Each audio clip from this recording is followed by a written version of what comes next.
أهم شيء وأهم مبدأ في الحياة دي الاحترام. لما بيروح من علاقة بعدها بيجي الخصام. اللي بيحبك حقيقي عمره ما يهينك بكلمة، واللي هيشوفك قليل الفراق فيه مش حرام. الله عزيز ولا يرضى أبدا بالإهانة ولو كلام. اللي شايفك غالي حبه، واللي مش شايفك سلام. انت مش معيوب وكامل وابن ناس مصروف عليك، عيب عليك ترضى بمحبة تقل منك في المقام.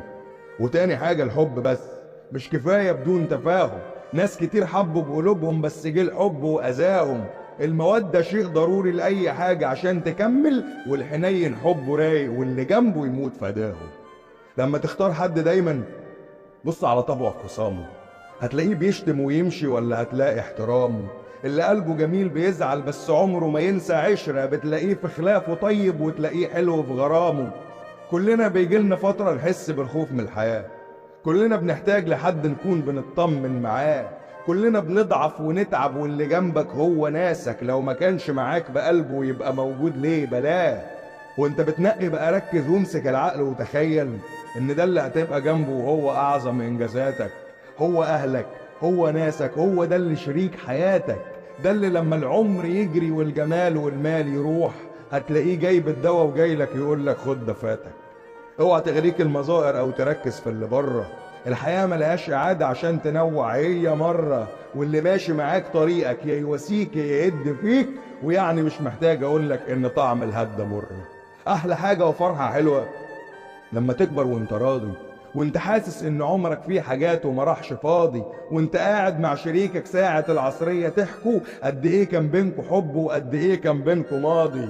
وانت بتقدم له اكلة بكل رحمة وكل طيبة، مش عشان مفروض عليك، وانت مبسوط باللي عندك واللي موجود بين ايديك. حاجة حلوة انك تنقي وفي النهاية تقول له شكرا، وحاجة وحشة انك تنقي والحياة تضحك عليك. فاستخير الله وقول له يا رب لما تريد تجيبه يبقى انسان ابن ناس وانا هبقى جنبه ومش هسيبه.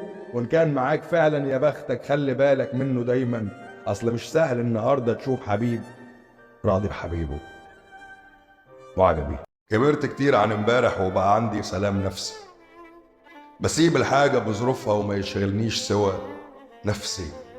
ما بستناش من الدنيا تجيب لي حد يرضيني وخلاص، ما بقيتش محتاجها، بقيت بعملها انا نفسي.